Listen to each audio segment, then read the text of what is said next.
carefully managed world of political crisis management where ministers facing catastrophic policy failures increasingly deploy identity politics as shield against substantive criticism, where accusations of sexism have become standard deflection from legitimate scrutiny of economic competence, and where claiming victimhood status allows politicians to reframe democratic accountability as personal attack, Chancellor Rachel Reeves has hit back at her critics by saying she is sick of people mansplaining how to be chancellor to her. The United Kingdom's first female chancellor said in new interview that she recognizes she has got a target on her back, that you can see that in the media as they are going for her all the time, that it is exhausting, but that she is not going to let them bring her down by undermining her character or confidence because she has seen off a lot of those boys before and will continue to do so. But these declarations of resilience against supposedly sexist criticism come as government borrowing surged again, with public sector borrowing standing at £17.4 billion last month, the third highest level for October since records began, more than the $15 billion expected by economists and higher than the $14.4 billion forecast by the Office for Budget Responsibility, with borrowing for the 7 months of the financial year £9 billion higher than the same period last year and $9.9 billion above forecasts. Welcome to UK Bulletin Report, where we expose the truth about how Reeves is deploying accusations of mansplaining and claims about having a target on her back to deflect from economic performance so catastrophically poor that borrowing figures consistently exceed forecasts by billions of pounds, and how her insistence that she is just trying to do her best as a mum with 2 kids and a wife and daughter who was not born into politics represents an attempt to humanize failure that would end careers of male chancellors who could not shield themselves behind gender identity. Subscribe now for daily analysis that refuses to accept that legitimate criticism of fiscal incompetence constitutes mansplaining or sexism, and that insists chancellors who preside over borrowing levels £9.9 billion above forecasts must be held accountable regardless of their gender or their claims about being exhausted by media scrutiny. The specific language that Reeves deploys deserves careful examination because it reveals sophisticated strategy for deflecting criticism through gender politics rather than addressing substantive economic failures. The claim that she is sick of people mansplaining how to be chancellor is particularly revealing because it characterizes all criticism and advice about economic policy as manifestation of sexism rather than as legitimate democratic scrutiny. Mansplaining refers to specific behavior where men condescendingly explain things to women in ways that assume female ignorance or incompetence. But criticism of chancellors' economic policies by economists, opposition politicians, journalists, and market analysts is not mansplaining. It is a fundamental aspect of democratic accountability that applies to all chancellors regardless of gender. By characterizing this scrutiny as mansplaining, Reeves is attempting to delegitimize criticism without addressing its substance. She is suggesting that those questioning her economic management are motivated by sexism rather than by legitimate concerns about borrowing levels, growth forecasts, tax policies, or fiscal sustainability. This is intellectually dishonest deflection that prevents substantive debate about whether her economic policies are working or whether changes are necessary. And it is particularly cynical because it exploits legitimate concerns about sexism in politics to shield incompetent policymaking from the accountability that democracy requires. The acknowledgement that she recognizes she has got a target on her back and that the media are going for her all the time frames criticism as coordinated attack rather than as multiple independent assessments reaching similar conclusions about policy failures. This is victim narrative, where Chancellor positions herself as unfairly targeted rather than as appropriately scrutinized for decisions that affect entire economy. But chancellors always face intense scrutiny. Gordon Brown faced relentless criticism. George Osborne was constantly attacked. Every chancellor operates under media microscope because their decisions affect millions of people and billions of pounds. The fact that Reeves finds this scrutiny exhausting does not mean it is illegitimate or that it is motivated by her gender rather than by her performance. The declaration that she is not going to let them bring her down by undermining her character or confidence and that she has seen off a lot of those boys before and will continue to do so frames economic policy debate as personal battle between Reeves and male critics rather than as substantive discussion about whether her policies are effective. The phrase "those boys" is particularly revealing because it characterizes critics as immature males engaging in playground behavior rather than as serious analysts raising legitimate concerns. This is an attempt to diminish criticism through gendered language while simultaneously claiming to be victim of gendered attacks. It is having your cake and eating it, using gender politics both as sword to attack critics and as shield to deflect criticism.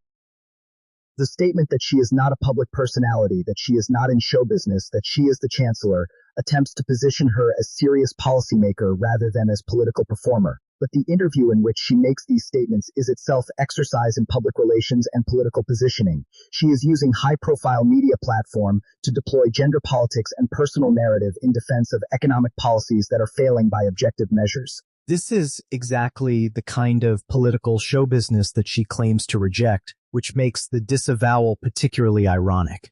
The admission that she wished she had not gone into the House of Commons chamber when feeling emotional earlier this year and was caught on camera crying is interesting because it suggests awareness that showing emotion was politically damaging. But the framing positions the problem as her decision to enter chamber whilst emotional rather than as whatever circumstances made her emotional, or as the broader question of whether she possesses emotional resilience necessary for one of the most demanding jobs in government. Chancellors face constant pressure, criticism, and difficult decisions. The ability to manage these stresses without becoming visibly overwhelmed is not unreasonable expectation regardless of gender. But the real story, the one that Reeves's gender politics are designed to obscure, is the catastrophic economic performance that her interview attempts to deflect from. Government borrowing surged again, with public sector borrowing at £17.4 billion last month. This is third highest level for October since records began. It is $1.8 billion lower than a year ago, but that provides little comfort given how high borrowing was last year. More significantly, it is $2.4 billion higher than the $15 billion expected by most economists and $3 billion higher than the $14.4 billion forecast by the Office for Budget Responsibility. These are not trivial variances that can be explained by minor forecasting errors or unexpected events. These are substantial misses that suggest either that economic management is worse than projected or that forecasts were knowingly optimistic. When borrowing consistently exceeds forecasts by billions of pounds, when actual fiscal position is substantially worse than what Chancellor and independent watchdog predicted, questions must be asked about competence, about honesty in forecasting, and about whether current policies are sustainable. The borrowing figures for the 7 months of the financial year to date are even more concerning. Total borrowing of £116.8 billion is £9 billion higher than same period last year and £9.9 billion above the Office for Budget Responsibility forecasts from March. This is not marginal variance. This is fundamental divergence between projected and actual fiscal position that suggests either catastrophic policy failure or dishonest forecasting designed to obscure true state of public finances. The fact that these figures come less than a week before the November 26th budget, when Reeves is expected to reveal a raft of measures to help plug black hole in UK public finances estimated at up to £50 billion by some economists, makes the timing particularly significant. If borrowing is already $9.9 billion above forecasts halfway through the financial year, and if black hole in public finances is as large as £50 billion, then whatever measures Reeves announces in the budget will need to be enormous to restore fiscal sustainability. This means either massive tax increases that will damage growth and living standards, or dramatic spending cuts that will affect public services, or continued borrowing at unsustainable levels that will eventually force even more painful adjustments. None of these options is politically attractive, which is why Reeves is deploying gender politics to preemptively defend against criticism that will inevitably follow budget announcement.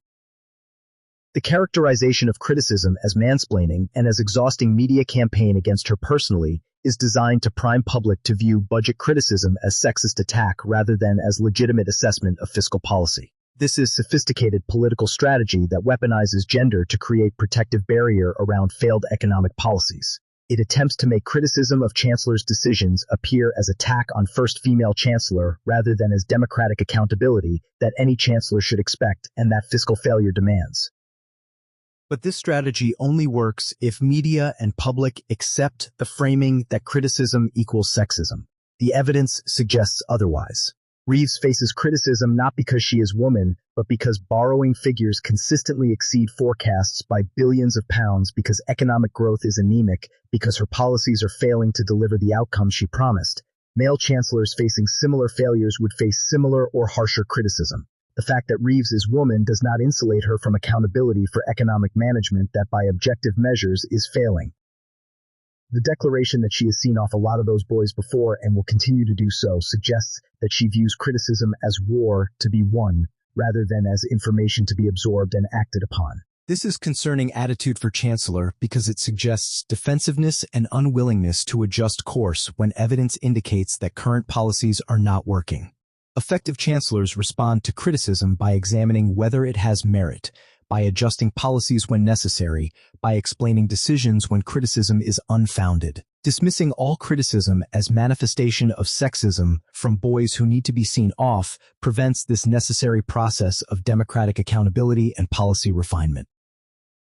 The timing of this interview, coming days before budget, that will attempt to address massive fiscal hole partly caused by borrowing levels that consistently exceed forecasts, is obviously strategic. Reeves is attempting to shape narrative around budget criticism before that criticism emerges. She is positioning herself as victim of sexist attacks so that substantive criticism of budget measures can be dismissed as more of the same mansplaining and targeting that she has heroically endured. This is political inoculation strategy designed to deflect accountability before the fact.